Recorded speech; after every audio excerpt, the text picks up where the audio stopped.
Voilà, je viens de descendre du bus, enfin du minibus qui m'a amené ici à Sarajevo. Et mon hôtel est pas loin d'ici. Donc avant d'y descendre, je fais cette vue où on voit pas mal de minarets. Parce que c'est donc la partie sud de Sarajevo qui en principe était habitée par les Serbes avant la guerre.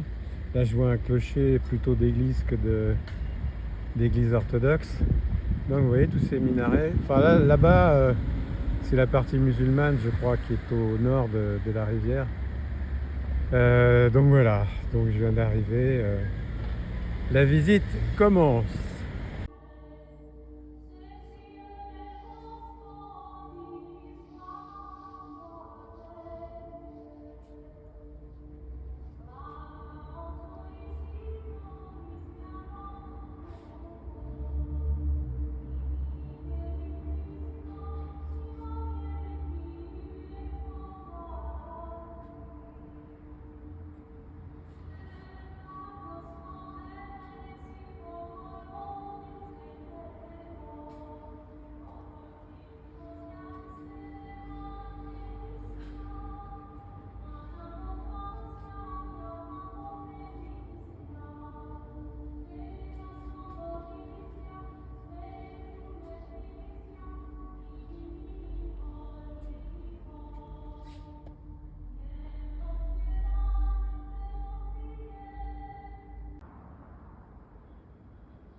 Voilà, euh, nous sommes le 2 mars 2026.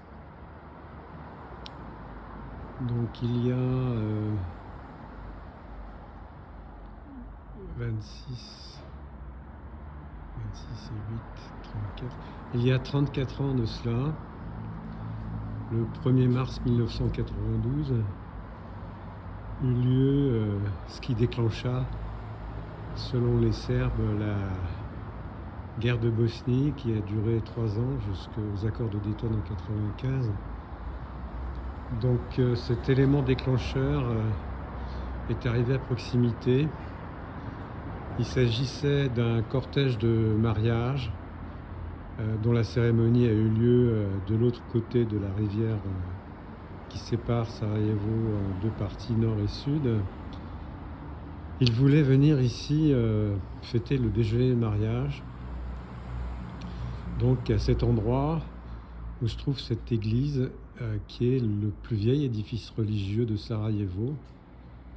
Il daterait entre le XIIe et le XIVe siècle, et même peut-être avant.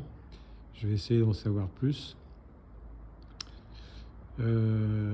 Donc c'est le plus vieil édifice religieux de Sarajevo avant donc la conquête ottomane et la domination ottomane de plusieurs siècles qui a laissé beaucoup d'ouvrages religieux musulmans, de mosquées ici à Sarajevo. Donc voilà, ce qui s'est passé, c'est que la cérémonie, le cortège après la cérémonie en venant ici a été attaqué par des extrémistes musulmans. Donc à un moment sensible, puisque le président musulman de l'époque, sans tenir compte de l'avis de ses collègues, de son collègue serbe à la présidence, puisque c'était une présidence tripartite, a organisé un référendum demandant aux habitants de la Bosnie-Herzégovine s'ils étaient pour ou contre l'indépendance. Donc bien sûr, comme les musulmans étaient 60% de la population, les Croates 10%, qui avaient intérêt à appuyer cette indépendance, réunissant 70% des votes, ils ont voté pour l'indépendance, tandis que les Serbes, sachant ce qui allait se produire, l'ont boycotté, étant donné que la proposition d'indépendance n'avait été pas prise en consultation avec eux. Voilà, le cortège a été attaqué et un membre de la famille du marié a été tué, ce qui a provoqué la colère des Serbes et causé les premiers incidents qui ont conduit à cette guerre épouvantable qui a duré 3 ans. Voilà, ma première visite à Sarajevo a été consacrée à cet endroit symbolique et historique. Voici le cimetière qui se trouve devant la mosquée. Une mosquée qui surplombe le district de Bistrik, dans le sud-est de Sarajevo, où se trouve mon hôtel. Donc je fais ma petite balade du matin et je remarque que toutes ces tombes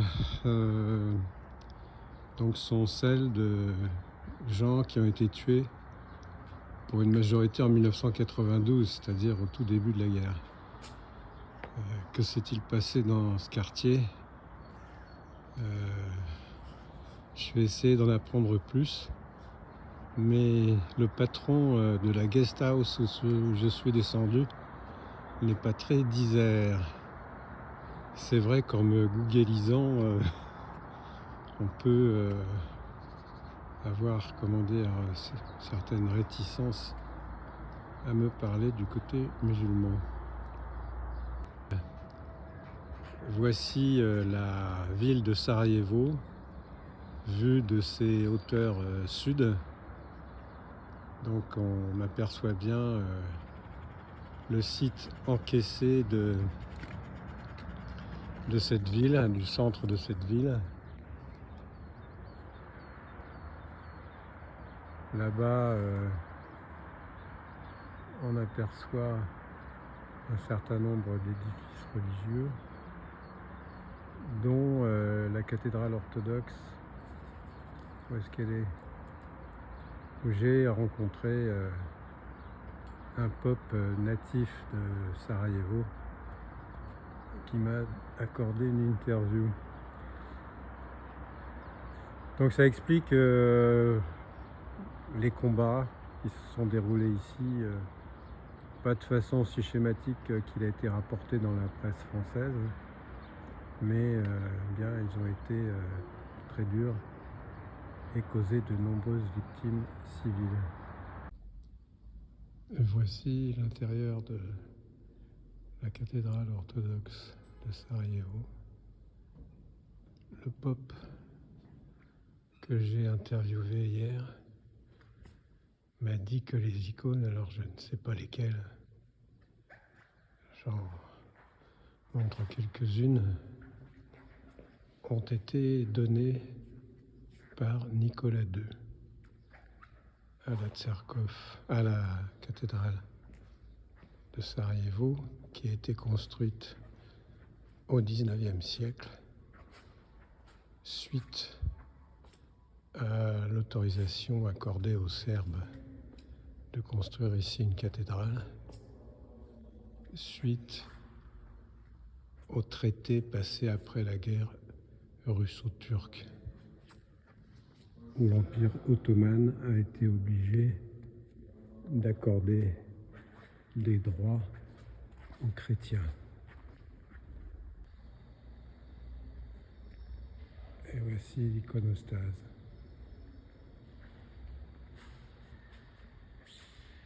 qui est très belle, mais de facture récente, on va dire, 19e siècle. Voilà, je vais continuer ma balade dans Sarajevo. Voici le marché de Marcal, où ont eu lieu 2 attentats en février 1994. Et à proximité de ce marché, le 28 juillet 1995, le second ayant provoqué donc l'intervention internationale contre les Serbes de Bosnie, avec notamment les bombardements de l'OTAN, non pas de l'OTAN, mais sous commandement de l'OTAN, de l'aviation américaine. Alors il faut savoir que le premier attentat qui a eu lieu ici en février 1994, n'a pas déclenché des bombardements parce que l'administration internationale a eu les preuves que c'était les musulmans qui l'avaient déclenché et non pas les Serbes. Donc ils n'avaient pas de raison, de motif de bombardement. Le second, qui a eu lieu en fait dans cette rue, a eu lieu dans des circonstances étranges que j'ai pas le temps de résumer ici, qui eux ont provoqué les bombardements alors qu'il y avait de fortes présomptions que c'était à nouveau une provocation musulmane, alors que le président musulman Izetbegovic se trouvait à Paris en compagnie de Bernard-Henri Lévy. Cimetière juif de Sarajevo, qui se trouve donc dans le quartier serbe de Grbavica de Sarajevo, qui domine donc la partie sud-ouest de Sarajevo, avec la rivière qui coule en bas là.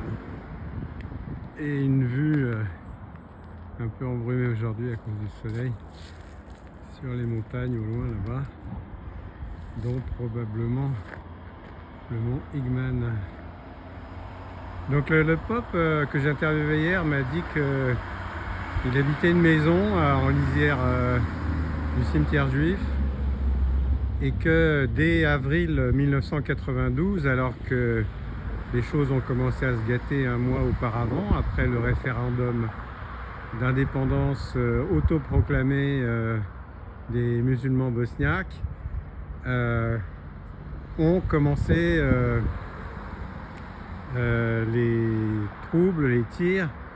Donc en avril, la maison dans laquelle il habitait a reçu un tir juste dans la chambre où enfant il se trouvait avec son frère et sa sœur. Donc dès le lendemain, les parents ont pris la décision de partir à quelques kilomètres de là, en territoire serbe. Voilà une partie de l'histoire de cette région. Comme on le voit, le cimetière juif de Sarajevo n'est pas dans un état brillant.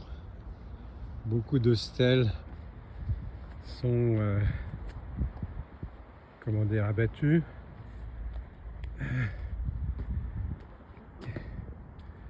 Apparemment, il n'y a pas de tombe nouvelle. Alors il faut savoir que dès le début des troubles, la communauté juive de Sarajevo a fui en masse vers Belgrade, comme en témoigne le général Mackenzie, qui était un des dirigeants, un des chefs de la mission militaire de l'ONU ici à Sarajevo.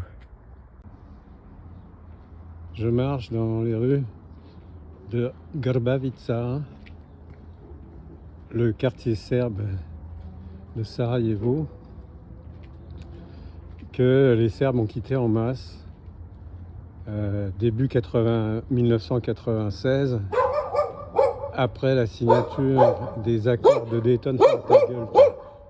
Après la signature des accords de Dayton, qui a attribué aux musulmans l'ensemble de la ville de Sarajevo, y compris le quartier serbe et les localités serbes qui se trouvent à proximité dans la banlieue de Sarajevo. Alors je ne sais pas si ces maisons font partie de celles qui ont été détruites par les Serbes eux-mêmes quand ils ont été obligés de partir pour éviter de se trouver sous la férule des musulmans. La grand-mère du pop que j'ai interviewé hier, Atiet Darka, m'a dit que sa grand-mère était restée jusqu'en février 1996, alors que eux, donc lui, enfant, et ses parents étaient obligés de partir pour éviter le danger. Sa grand-mère donc a été contrainte de partir elle aussi en février 1996. Encore une maison détruite à laquelle le feu a été mis, probablement par les Serbes au moment de partir, début 96. Donc on est toujours dans le quartier serbe de Grbavica, difficile à prononcer. Et regardez juste à côté cet immeuble de luxe, probablement construit après la guerre sur les ruines des maisons serbes. Et à côté de cet immeuble de luxe, encore un immeuble détruit,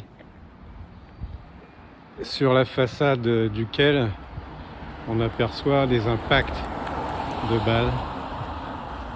Donc la guerre s'est terminée il y a en 95, donc 15, 26 et 5 pardon. Il y a 31 ans, mais c'est toujours resté dans cet état.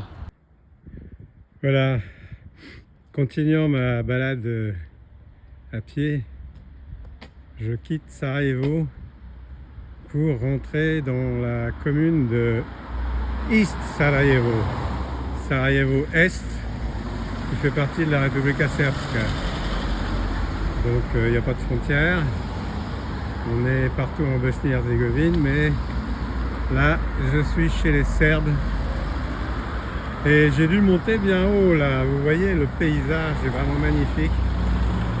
Sur la route qui m'a mené de Belgrade à Sarajevo, nous sommes passés par la Podrinje, c'est-à-dire la région qui jouxte la rivière de la Drina, qui fait la frontière entre la Serbie et la Bosnie, et où se sont déroulés des combats très durs. C'est là que se situe notamment Srebrenica. Et je n'ai cessé pendant tout le trajet qui a duré environ 7 heures de penser aux gars qui s'étaient battus dans ces paysages extrêmement abrupts et au caractère des gens qui vivent ici depuis des générations. C'est pas les gens de Belgrade ici, hein. Donc voilà, Dobrodošli, welcome, Grad Istočno Sarajevo, City of East Sarajevo. Voilà. Donc à l'entrée de East Sarajevo, je flotte la bannière serbe. Et la première chose qu'on voit en contrebas, c'est un cimetière qui s'étend à perte de vue jusque là-bas là-haut, qui me fait penser un peu au champ de Mars de Lvov, Lviv en ukrainien, que j'ai visité il y a 2 ans de cela.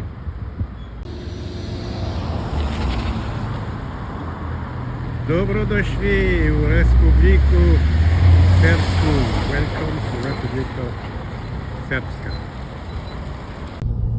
Aujourd'hui, je suis en route pour Srebrenica avec Branimir, qui connaît l'histoire de la région. Donc il va me montrer un poste de police qui, au moment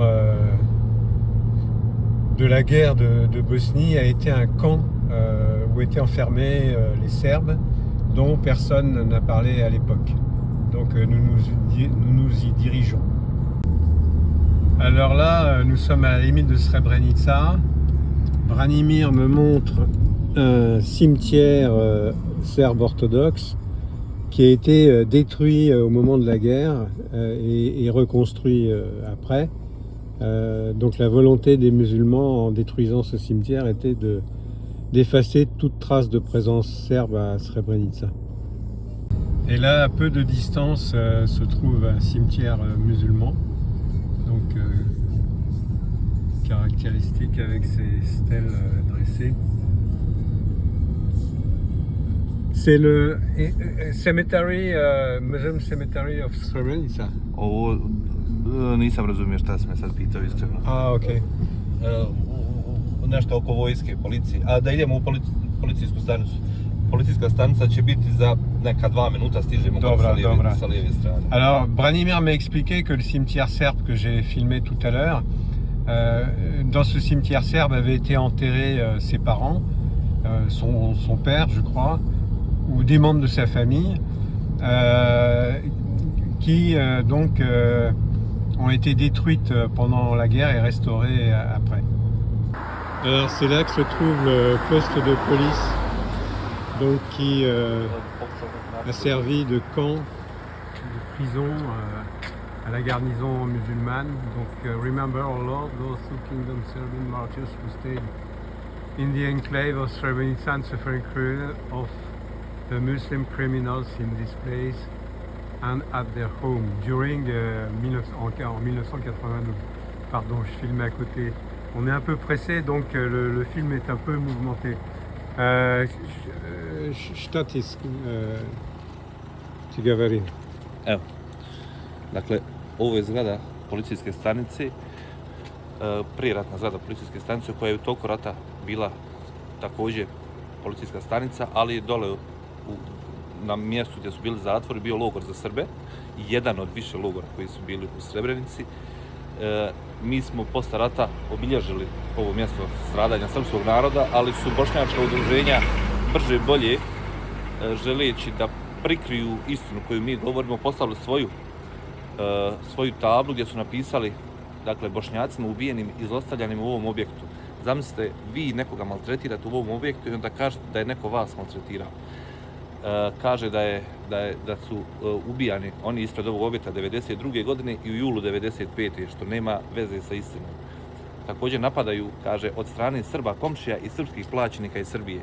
Oni ovim direktno upliću i Republiku Srbiju u ovaj rat, želeći da prikažu da su samo oni žrtve i da su oni često kažu da je bila agresija nad Bosnom i Hercegovinom. Ne, ovo je bio jedan građanski odbrambeno-otadžbinski rat i ako je baš to tako, zašto Srebrenica nije svo vrijeme bila pod komandom srpskih snaga, nego smo mi izašli i vratili se ovdje. Ja sam se vratio ovdje tek 96. godine, a otišao sam 91. Alors là, nous sommes dans le centre de Srebrenica et Branimir me montre 3 maisons, 3 bâtisses qui ont également été des camps dans lesquels étaient enfermés des civils serbes arrêtés par les musulmans et maltraités, torturés dans ces lieux. Il y avait à peu près dans cet endroit une centaine de prisonniers. Donc voilà, actuellement ça a été transformé en administration. Voilà. Donc un élément de la mémoire de Srebrenica qui est peu connu. Mi se nalazimo na regionalnom putu Bratunac, Srebrenica-Skelani. Sve kraj puta nalaze se srpska sela koja su duboko u teritoriji tamo u šumi. Sela koja su jako mnogo stradala od strane muslimana pod komandom Nasera Orića. Ta sela su i dalje zapuštena, u njima i dalje nema života, ona su kompletno popaljena, infrastruktura je potpuno uništena i tu su stradali jako mnogo Srbi i to je nešto što cijeli svijet ne želi da čuje, a mi želimo da predstavimo to cijelom svijetu kako bi istina konačno ugledala svjetlost dana. Voilà, donc Branimir vient d'expliquer, d'après ce que j'ai compris avec mes quelques rudiments de serbe, que nous nous trouvons là sur la route qui va de Srebrenica à un autre village qu'il va me montrer tout à l'heure, où se trouve donc ce lieu de mémoire que j'ai filmé tout à l'heure. Donc au-delà de ce chemin se trouve une série de villages, de petits siels, de villages serbes qui ont beaucoup souffert de la période donc, qui opposait force musulmane à force serbe, et actuellement il n'y a plus aucune vie dans ces villages. Donc nous nous trouvons sur la route de Srebrenica à Skelani, où se trouve un second monument, on en a vu un tout à l'heure, dédié aux victimes serbes des exactions de Nasser Orić et de ses sbires, et notamment donc 2 adolescents, Micho Ristic et Mitra, sa sœur, donc Ristic, qui avait 15 et 17 ans, et donc les deux parents, Ristic Novak et Jankovic Ristic Ivanka, donc les deux parents qui le même jour ont été assassinés par les sbires de Oric dans un village qui se trouve plus bas que ces deux maisons. Donc voilà, on est à une cinquantaine de kilomètres de Srebrenica et les exactions de Nasser Oric autour de Srebrenica donc allaient jusque là. Et là nous allons à Skelanje. Oric napad? Da, 16. januara 1993. je bio najveći napad na Skelane. Nasserovi krvnici su napadali to selo, ali taj dan je bio najveći napad, da tako kažemo. Za jedan dan je ubijeno 69 ljudi i to smatramo kao najvećim napadom. Inače na području Skelana ubijeno 305 Srba. 305. Ah, 350. Donc voilà, il y a eu 350 victimes serbes de Nasser Oric qui constamment, en 1993, faisaient des attaques sur Skelane et les villages environnants. Da, 16. januara, dakle, samo za jedan dan ubijeno 69 ljudi. Bon, là maintenant nous allons diriger vers Skelane où Branimir va continuer à m'expliquer, si je peux comprendre avec mes rudiments de serbe, ce qui s'est passé.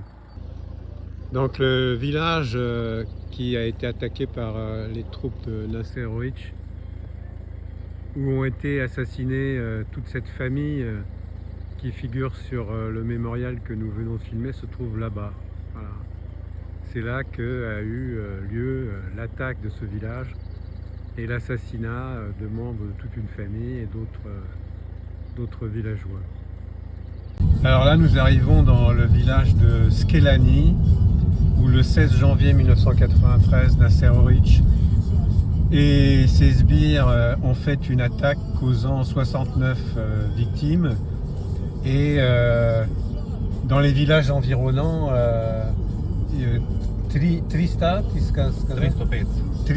305 victimes dans les villages environnants. Donc nous nous dirigeons vers le monument commémoratif de ces exactions.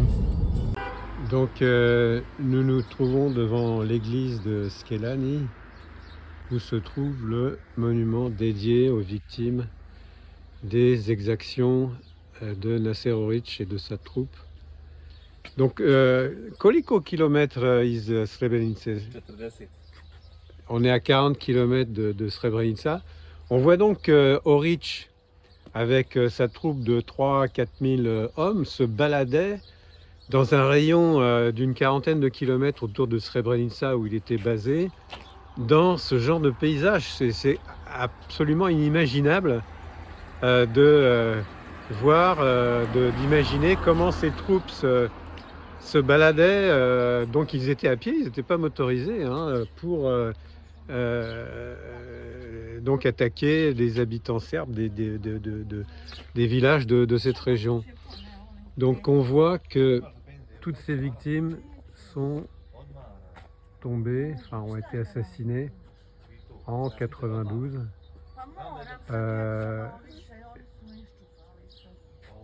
Je me souviens plus s'il m'a dit, il est en train de discuter avec une dame, s'il m'a dit que l'attaque de Skelani était le 16 janvier à 16 Januaria à Godina. 93. En 1993, donc. A vidiš, kreneš sve opet 93. Gledaj, sve 93. Rijetko ima 94. 95. Sve gledaj. A 92. 93. Тоже Nasser Oric 92. 93. je napao Skelane. Да. 93. Ljudi которые убили 92 drugi. Isto Nasser Oric, isto. Sve njegovi. On je bio drugi batina. Ça veut dire que Oric, en fait, en 92 comme en 93 et même plus tard, avait, difficile à dire pour coutume, pour habitude, disons qu'il systématiquement, il parcourait la région en faisant des victimes civiles.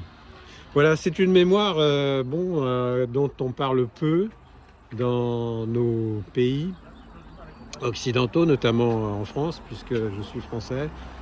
Et je découvre en fait avec Branimir aujourd'hui cet aspect de l'histoire de la Bosnie dont il est peu question. Alors, Branimir vient de m'expliquer qu'en fait, les villageois, au moment de l'attaque de Nasser Oric, les villageois des villages plus en amont, là-bas, dans cette direction, se sont mis à fuir sur cette route pour aller vers la Drina, le pont sur la Drina qui se trouve pas loin d'ici. Nous allons y aller. Et quand la foule des villageois fuyant vers la Drina progressait le long de cette route, ils ont été abattus par des snipers musulmans. Certains se trouvaient sur ces hauteurs-là, d'autres plus nombreux se trouvaient plus en aval où nous allons aller. Et il y a eu énormément de victimes civiles, donc de fuyards, de gens qui fuyaient l'attaque de la bande de Nasser Oric, dans les villages environnants. Donc nous allons nous rendre là-bas. Ça, c'est le lieu de mémoire avec les photos de toutes les victimes de cet épisode quand les snipers musulmans ont assassiné les gens qui fuyaient l'attaque de Nasser Oric. Donc Branimir m'a dit que en fait le frère et la sœur, la famille dont les noms figurent sur le mémorial que j'ai filmé tout à l'heure ont été tués ici en fait au moment où ils fuyaient l'attaque des musulmans. Ils ont été assassinés par les snipers qui se trouvaient sur les hauteurs. Donc nous nous trouvons à l'endroit du drame, du massacre en fait. Voilà, dans cette maison se trouvaient les snipers musulmans de la bande d'Oric. Les villageois qui fuyaient par la route que j'ai filmée tout à l'heure arrivaient à ce pont qui se trouve sur la Drina, qui fait la frontière entre la Bosnie et la Serbie. Les villageois donc voulaient franchir ce pont de manière à se trouver en sécurité en Serbie, de l'autre côté. Alors il faut savoir que depuis la trentaine d'années que s'est passé ce massacre, les arbres n'étaient pas là, donc les snipers avaient une vue directe sur les gens qui voulaient traverser le pont et qui se sont trouvés pris sous leur feu à ce moment-là.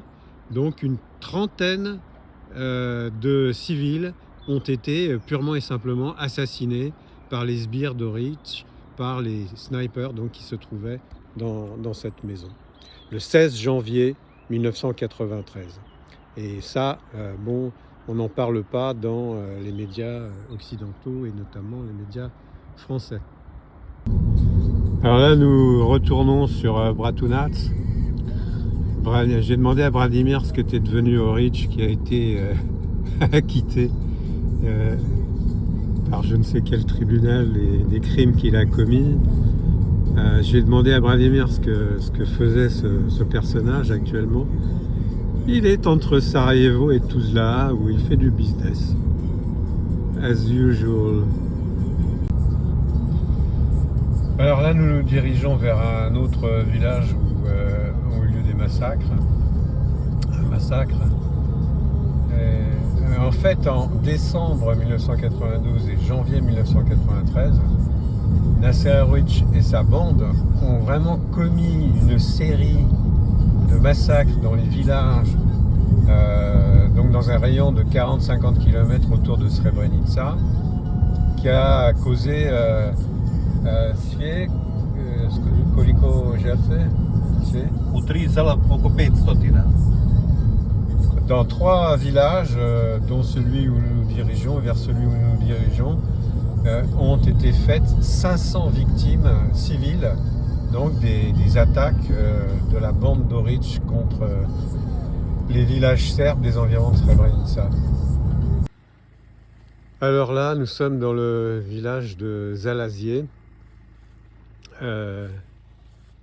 où a eu lieu une attaque de Doric et de sa bande en juillet 92, à l'occasion d'une fête orthodoxe serbe. Donc, il faut savoir que les musulmans et Oric, en fait, commettaient leurs attaques contre les villageois serbes à l'occasion de fêtes religieuses orthodoxes, comme l'attaque sur Kravica, où on va aller tout à l'heure, qui a eu lieu à la Noël orthodoxe 93, qui est fêtée en janvier, alors que la nôtre, enfin celle des catholiques, est fêtée en décembre. Donc il ne reste plus qu'un seul habitant ici. Koliko žrtve bili juli 92.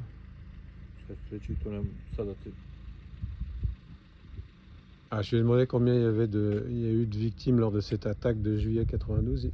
Il le sait pas. Branimir est 69. Od toga 32 civila. Dvoje civila? 69 ukupno, Da. 32 civila. Skoro pa pola su bili civili. Alors là, nous sommes à Kravica, où a eu lieu le massacre de Noël orthodoxe 93, le 7 janvier 1993. Donc Branimir m'explique que tous les monuments, dans tous les monuments les monuments aux morts, je trouve plus mes mots, il y a une partie qui est consacrée aux victimes de la guerre de la Deuxième Guerre mondiale, 41 donc 45, et donc la partie centrale du monument est consacrée aux victimes des massacres de Nasser Oric et de sa bande en 92 et 93. 17 tri toujours. Mlađenović Anđelko, njemu su glavu odsekli. Ah. Ja. Alors, Mlađenović Anđelko. cet homme-là, Mladenovic Anđelko, a eu la tête coupée par un assassin musulman qui actuellement, d'après ce que m'a dit Branimir, se trouve en Australie. Ale žrtve ta nie tylko 92, to że 93. Ima i 92. i 93. Da. Da. Ovo su iz ovog zaseoka. Kravica je još tamo. Dakle, Kravica se sastoji iz više zaseoka. I u većini zaseoka postoje ovakvi spomen obilježja. Dakle, ima Ježeštica, imaju Kajići, ima Banjevići, Brana, Bačići, tako dalje. Dakle, kao što se grad sastoji iz više sela, tako se i selo Kravica sastoji iz više zaseoka. Ah, ok. Donc c'est l'ensemble des victimes des environs de Kravica. Et en fait, la visite n'était pas tout à fait terminée. Donc nous sommes à Kravica, où a eu lieu le massacre dont j'ai parlé tout à l'heure. Et ça, c'est le monument récapitulatif de l'ensemble des victimes de la guerre de 41-45, donc où il y a eu 6469 victimes serbes de la région de Srebrenica, Bratunac, et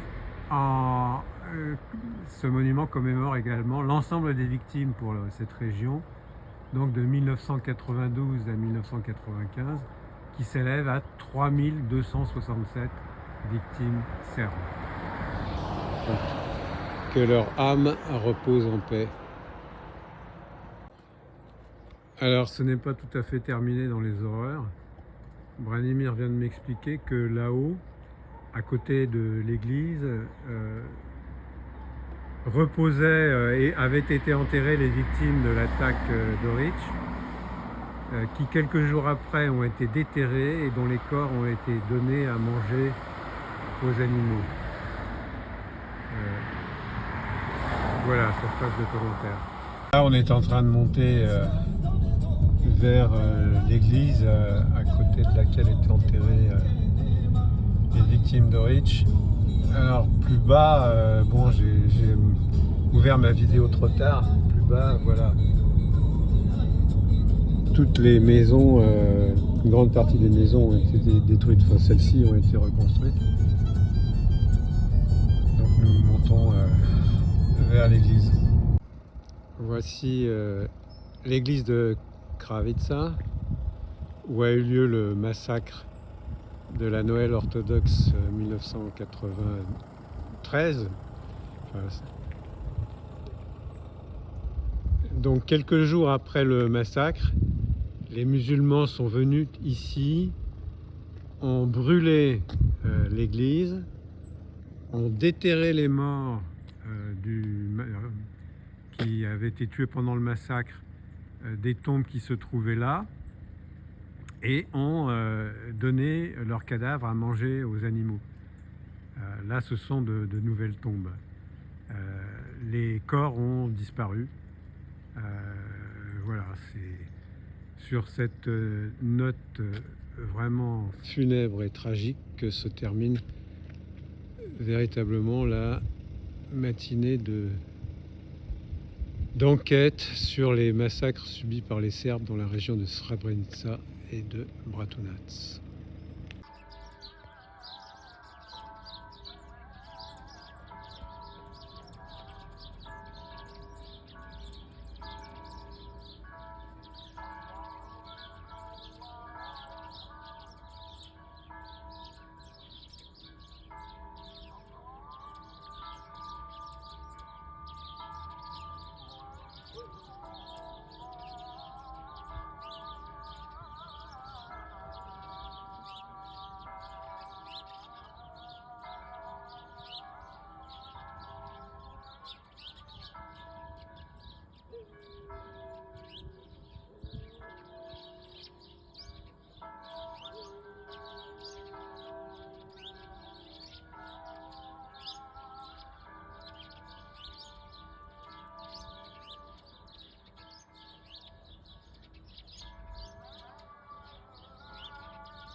Je ne sais pas si on entend sur la vidéo, parce que l'église orthodoxe et la mosquée sont assez éloignés de l'endroit où je me trouve, un peu en périphérie de Bratunac. Mais c'est assez amusant pour l'oreille d'un occidental d'entendre les cloches de l'église en même temps que le muezzin de la mosquée. Il faut savoir qu'ici à Bratunac, très marqué par la guerre de 92-95, coexistent, ou cohabitent plutôt, 30% de musulmans et 70% de Serbes.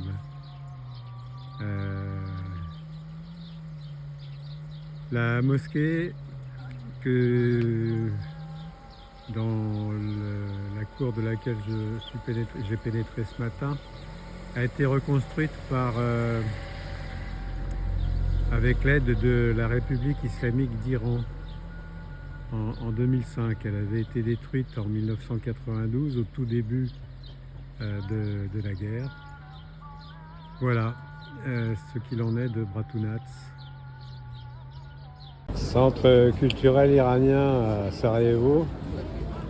Il y a une manifestation là qui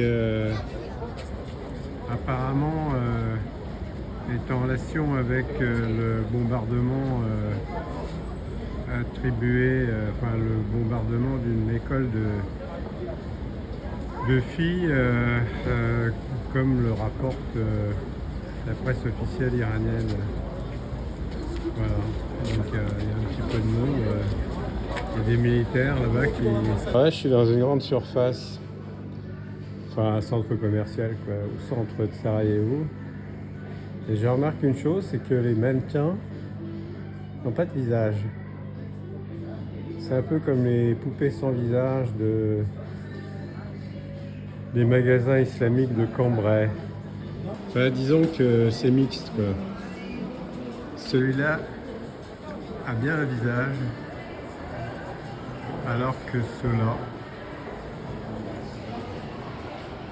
les deux là, il est où l'autre? Ah, il est caché par l'ombre. Les deux là n'en ont pas. Ce sont des hommes sans visage. L'ambassade d'Iran à Sarajevo, avec des photos, plutôt des portraits, on va dire, de Khomeini qui a été descendu il n'y a pas longtemps de ça,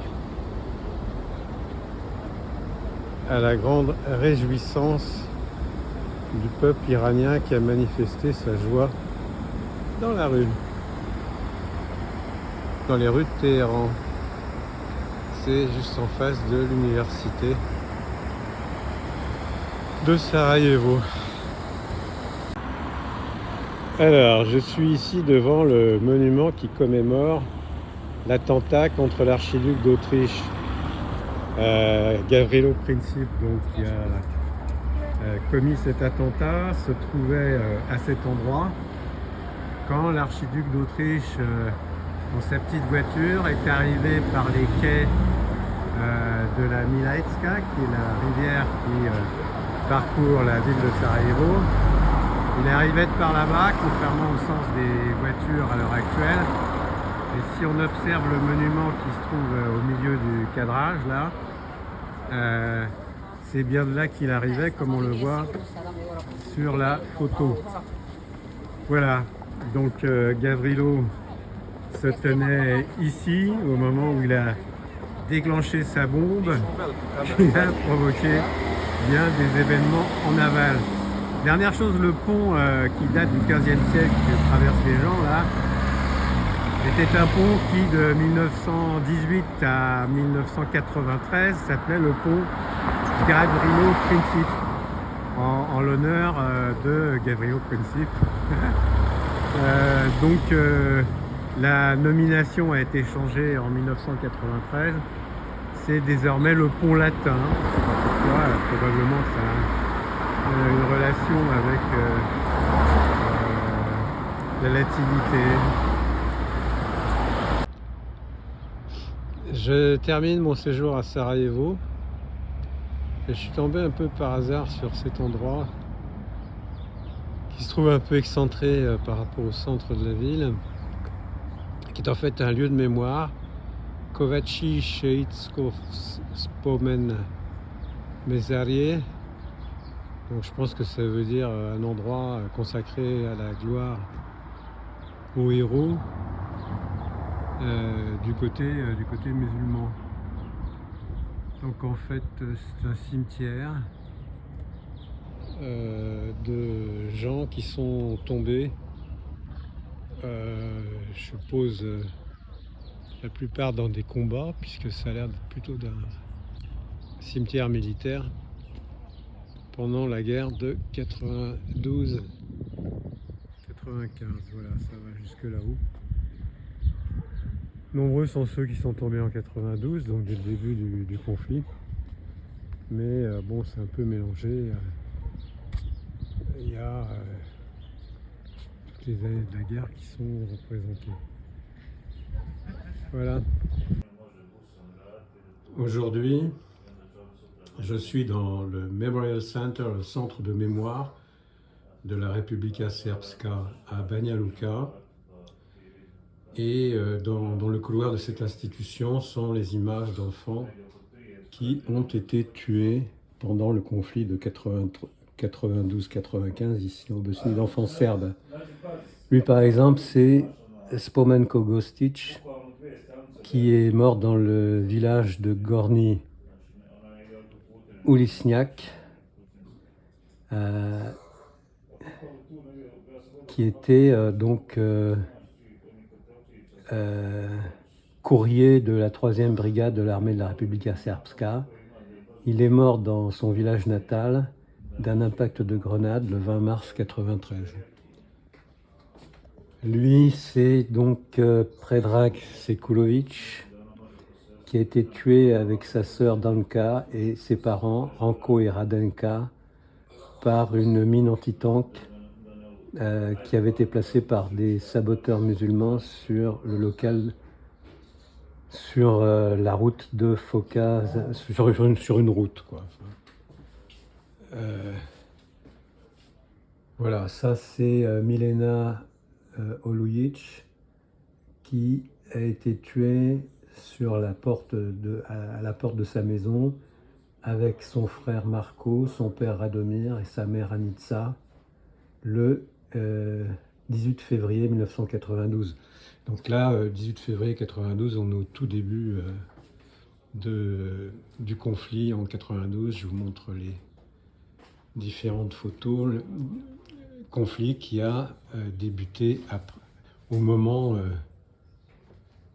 du référendum décidé par Izetbegovic, donc le président de la Bosnie de l'époque, en mars 92. Alors là, nous arrivons dans la salle où m'a reçu Denis, qui est le directeur de ce centre, qui est en train de réaliser des vidéos de témoins de ce qui s'est passé dans cette période de 92 à 95. Elle, par exemple, a perdu ses 3 fils et son mari qui ont été donc assassinés dans leur village ici en Bosnie. C'est très intéressant, je suis au centre d'investigation des crimes de guerre de la Republika Srpska et Miroslav Ljubojevic me montre donc les volumes de l'enregistrement des crimes de guerre tels qu'ils les ont répertoriés dans leur base de données là, et donc imprimés pour le moment en serbe, mais ça va bientôt être en anglais. Et voici, je vous montre l'épaisseur du livre concernant l'enregistrement des crimes commis en 1992. Il est énorme, par comparaison à ceux de 1993 et ceux de 1994. Alors, l'explication est la suivante, c'est qu'en 1992, les Serbes ont été attaqués par les Croates et par les musulmans et n'avaient pas de défense à cette époque-là. L'armée de la Republika Srpska s'est formée relativement tardivement dans l'année 1992, ce qui explique qu'en 1993, il y a eu moins de victimes et en 1994, encore moins, parce que les villages serbes avaient donc des défenseurs pour les défendre.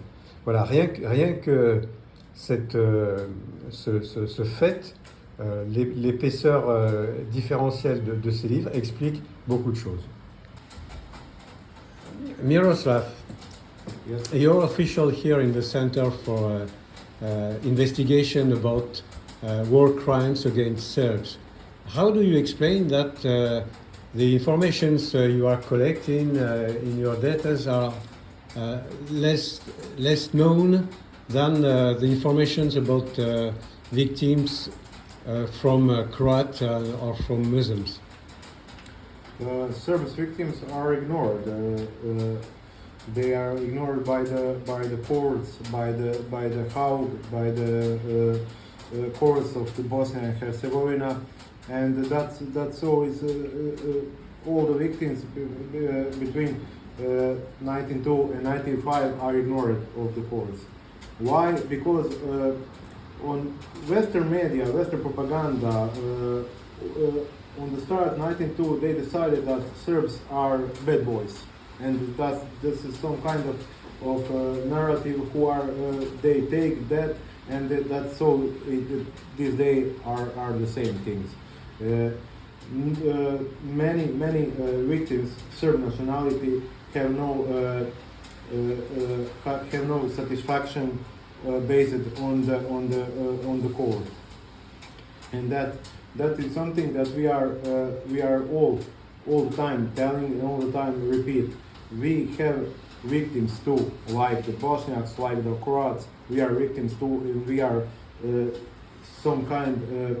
They are put us in the war. We didn't want it. We have here atlas of the crimes committed on the Serbs before in the time of 1902-1905. You just when you see this book, who are here is for the 92. You have all the victims on the one place systematized. All the places were committed crimes on the Serb, where we have 4 and more victims. This is telling you that Serbs wasn't prepared for the war. If they were, we wouldn't have so much victims, and this is so. But evidences are evidences. Why they don't, these courts, The Hague and the Court of Bosnia and Herzegovina, don't want to, how to say it, to look at these evidences with I understand what you ask. with honesty. Honesty, I don't know. When you see all this evidence, when you see all the victims, all of that, you just can't ignore that. You can't ignore that our mothers are raped too, that our brothers are killed, that our fathers are killed, that our sisters are killed, many civilians killed in that war, many soldiers killed on his own houses, in his own yards. That's something we don't understand, and we can't explain it. Yes. You showed me one book which title is Our Testimony, and it's women victims of war from the Republic of Srpska. You told me that this book was presented recently in Belgrade. Can you tell Yes, book about was this? presented in Belgrade in December 2025 in the Ministry of the Foreign Affairs in Republic of Serbia, where was about 14 ambassadors and the diplomatic staffs. Were they for the first time here for the Serbian victims? Were they for the first time here for the Serbs woman who was raped? And this is very important for us, because we hope that on that place the true will came in the world about Serbs and our victims. You tell that it was the first time they hear about this. What was their reaction when you presented this? Many of them were crying. Were shocked because they for the first time heard for Serbs and for the Serb victims. We had one of victims. She was told her story, her testimony, what she lived in Sarajevo, how she was raped by the neighbors, and that's something that diplomatic staff heard for the first time. And we hope so that this is the truth. They will spread around in the world, in her countries, in her places. These ambassadors were from which country? That was French ambassador? I think so. It was a French ambassador or other diplomatic staff, but it was ambassador. It was from Vatican. It was from African countries, for European countries. I said from all the world.